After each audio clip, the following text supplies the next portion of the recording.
Assalamualaikum warahmatullahi wabarakatuh. Pada video ini saya akan menjelaskan mengenai etika bermedia sosial, khususnya pada mata kuliah Pendidikan Etika dan Moral. Berbicara mengenai etika bermedia sosial, tentunya banyak hal yang harus diperhatikan, mengingat saat ini kehidupan manusia tentunya banyak difokuskan pada kegiatan berkomunikasi melalui media sosial. Olehnya itu sangat penting untuk kita ketahui bahwa dalam menggunakan media sosial tentunya harus didasari dengan etika berbahasa yang baik dan benar. Yang pertama, sedikit saya menjelaskan mengenai kedua konsep ini, yaitu apa yang dimaksud dengan etika dan apa yang dimaksud dengan moral. Yang pertama, etika berkaitan dengan ilmu tentang baik dan buruk, serta tentang hak dan kewajiban moral. Kemudian, etika dapat didasarkan pada benar salah atau yang dianut oleh suatu golongan atau masyarakat tertentu. Selain itu, moral berkaitan dengan adat atau kebiasaan yang mengkaji baik dan buruk yang diterima mengenai perbuatan, sikap, kewajiban, dan sebagainya. Olehnya itu, moralitas dapat dikatakan sebagai sebuah sistem nilai tentang bagaimana kita harus hidup secara baik sebagai seorang manusia. Itu sedikit konsep mengenai etika dan moral. Selanjutnya, apa itu media sosial?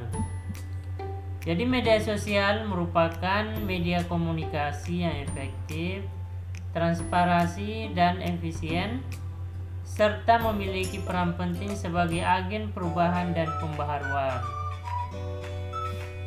Media sosial dapat digunakan sebagai jembatan untuk membantu proses peralihan masyarakat yang sifatnya masih tradisional ke bentuk yang lebih modern, khususnya untuk mentransfer informasi pembangunan yang dilaksanakan pemerintah kepada masyarakatnya. Itu konsep mengenai media sosial. Yang perlu kita sadari saat ini ialah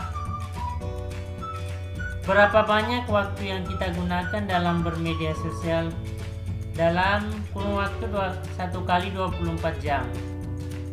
Yang pertama, apakah kita menggunakan waktu bermedia sosial itu 3 jam dalam sehari, 4 jam, 5 jam, atau bahkan lebih dari 5 jam kita berinteraksi menggunakan media sosial.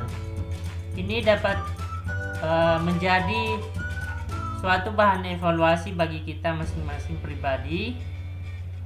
Tentunya sebagai dasar bahwa waktu yang digunakan untuk bermedia sosial apakah lebih banyak ataukah digunakan untuk hal yang lain. Lantas apa yang menjadi manfaat yang diperoleh ketika kita menggunakan media sosial? Tentunya banyak manfaat yang dapat kita peroleh. Yang pertama, menambah pengetahuan. Yang kedua, sebagai kegiatan belajar. Kemudian mendapat banyak informasi. Ya, informasi ini bentuknya ada dua, bisa yang bersifat negatif atau positif. Dan yang keempat, tentunya ini yang paling banyak digunakan oleh sebagian besar masyarakat, yaitu sebagai sarana hiburan. Ini beberapa manfaat dari media sosial. Kemudian, cara bijak dalam bermedia sosial. seperti yang saya sampaikan di awal tadi bahwa saat ini banyak permasalahan yang muncul yang diakibatkan oleh kurang bijaknya seseorang menggunakan media sosial. Olehnya itu ada beberapa hal yang perlu diperhatikan ketika kita bijak dalam menggunakan media sosial. Hal yang paling umum ialah bagaimana kita memiliki pemikiran yang kritis saat mendapatkan suatu informasi di media sosial. Yang pertama, berpikir sebelum melakukan post atau membagikan sebuah informasi. Kemudian yang kedua, berpikir apa yang harus diunggah dan kapan dapat dilakukan. Yang ketiga, berpikir apakah tulisan atau gambar yang diunggah itu bisa memberikan manfaat atau tidak kepada masyarakat. Dan yang keempat ialah mengecek kebenaran informasi dari beberapa sumber atau melalui akun media sosial yang valid. Jadi ini ada 4 kegiatan bermedia sosial secara bijak jika ditinjau dari berpikir kritisnya. Jadi kita harus pandai-pandai memikirkan terlebih dahulu sebelum membagikan informasi di media sosial. Jadi jangan asal langsung membagikan informasi, tapi diupayakan dicek terlebih dahulu kebenarannya. Ya, ini data mengungkapkan bahwa Indonesia sebagai negara top ke-7 di dunia yang paling cepat merespon berita dan percaya pada media sosial. Ini salah satu lembaga penelitian yang mengungkapkan pada tahun 2017 melalui International Governance Innovation.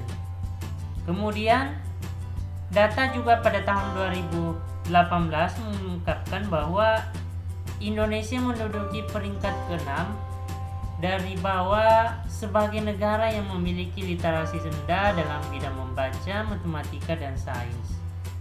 Ya, ini juga bisa menjadi tugas utama bagi kita ke depannya untuk meningkatkan kemampuan literasi kita. Ya, baik itu dalam literasi membaca, matematika, sains, teknologi, dan sebagainya. Supaya peringkat kita bisa bertambah dari kegiatan-kegiatan yang bersifat positif. Selanjutnya, kesantunan berbahasa di media sosial. Ya, jadi banyak orang menggunakan media sosial, membuat satu postingan tanpa memperhatikan apakah bahasa itu melanggar atau bisa menyinggung perasaan orang lain ataukah bersifat sindiran. Ini yang perlu dipikirkan sebelum membuat sebuah status di media sosial. Jadi bahasa yang santun itu ialah menggunakan bahasa yang baik dan benar, artinya bisa diterima oleh masyarakat. Yang kemudian hindari membuat status yang dapat menyinggung atau merugikan orang lain. Ya, jika ada masalah dapat diselesaikan secara kekeluargaan tanpa membuat status yang dapat menimbulkan masalah yang besar.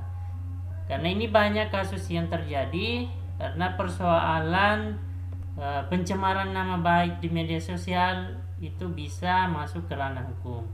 Jadi perlu diperhatikan, hati-hati dalam menggunakan media sosial. Usahakan menggunakan media sosial secara bijak.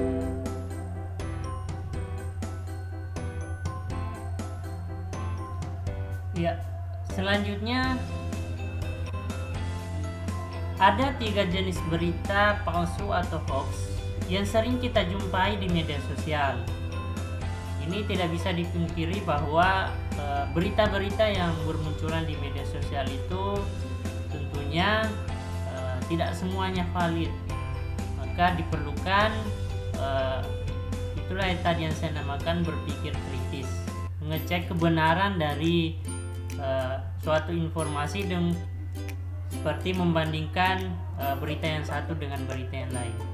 Yang pertama ada yang dinamakan dengan disinformasi. Apa itu disinformasi? Jadi disinformasi ini merupakan informasi yang salah dan sengaja diciptakan untuk merugikan orang lain. Jadi beritanya memang sengaja dibuat-buat untuk merugikan orang lain atau memecah kedua belah pihak. Ini yang dinamakan dengan disinformasi. Kemudian ada juga jenis berita yang sifatnya misinformasi. Jadi informasi yang salah tetapi tidak diciptakan untuk merugikan orang lain. Ya, mungkin karena ini pengambilan datanya belum akurat, kemudian dibuat menjadi sebuah berita dan di-share ke masyarakat. Tapi tidak ada niat bahwa hal itu salah ya, merugikan orang lain. Cuman kemungkinan salah dalam mencari informasi yang lebih detail. Itu yang dinamakan dengan misinformasi. Dan yang ketiga ada yang dinamakan dengan malinformasi. Jadi informasi ini berdasarkan realita, tetapi digunakan untuk menimbulkan kerugian atau bahaya bagi orang, kelompok masyarakat, organisasi, dan masyarakat. Jadi jenis berita yang ketiga ini juga pada dasarnya harus dihindari untuk dibagikan. Walaupun beritanya sudah muncul, sudah sesuai dengan realitas sebenarnya, tetapi karena dimungkinkan bahwa ada orang yang dirugikan dari berita ini, ya upayakan jangan dibagikan lagi kepada khalayak ya, khususnya di media sosial. Itu hal-hal yang harus dihindari. Ya, kemudian cara menghindari berita hoax. Sebenarnya ada beberapa cara untuk menghindari berita hoax. Yang pertama yaitu tentunya kita harus mengecek kebenaran berita itu dari berbagai sumber. Ya, biasanya juga dari Instagram atau media sosial Kementerian Komunikasi dan Informasi itu sudah dicantumkan bahwa berita ini hoax atau palsu. Ya, bisa dicek di situ. Ya, mungkin atau di media sosial yang lain. Kemudian cara memanfaatkan media sosial sebagai sarana edukasi. Ya, kalau tadi ada beberapa dampak negatifnya, ya media sosial itu tentunya memiliki dampak positif juga yang sangat banyak. Tinggal kita bagaimana lebih pandai-pandai menggunakan media sosial. Nah, media sosial itu dapat digunakan sebagai sarana edukasi.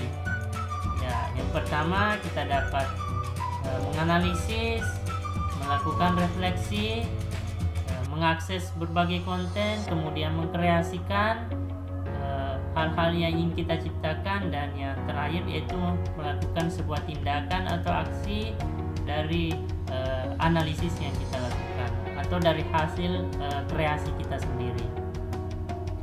Ya, memanfaatkan media sosial sebagai sarana belajar, ya saya pikir banyak hal yang bisa kita lakukan, ya seperti menggunakan fasilitas Ipusnas atau Perpustakaan Nasional untuk mengakses berbagai buku, informasi mengenai buku-buku yang sudah terbit, buku-buku terbaru yang ada di Perpustakaan Nasional. Ini salah satu langkah yang dapat kita lakukan, ya mengecek koleksi-koleksi buku dengan melakukan peminjaman, karena sekarang sudah sifatnya digital, ya kita bisa membaca buku di mana saja dan kapan saja. Inilah keuntungan besar dari media sosial jika kita bisa gunakan sebagai sarana belajar. Kemudian ya berbagai media sosial, akun media sosial yang juga bisa kita follow Instagramnya untuk kita sebagai pengembangan diri, baik itu dalam kegiatan lomba, membuat puisi atau hasil karya lainnya, juga ada yang sifatnya digital. Itu ada beberapa manfaat dari media sosial yang dapat kita gunakan sebagai sarana belajar.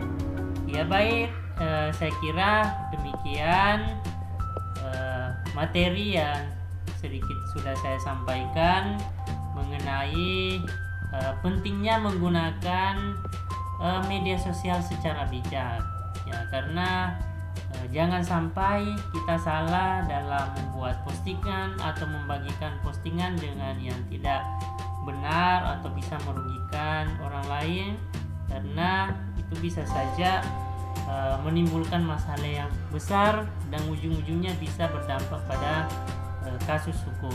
Jadi mari lebih bijak dalam menggunakan media sosial. Sekian, Assalamualaikum warahmatullahi wabarakatuh.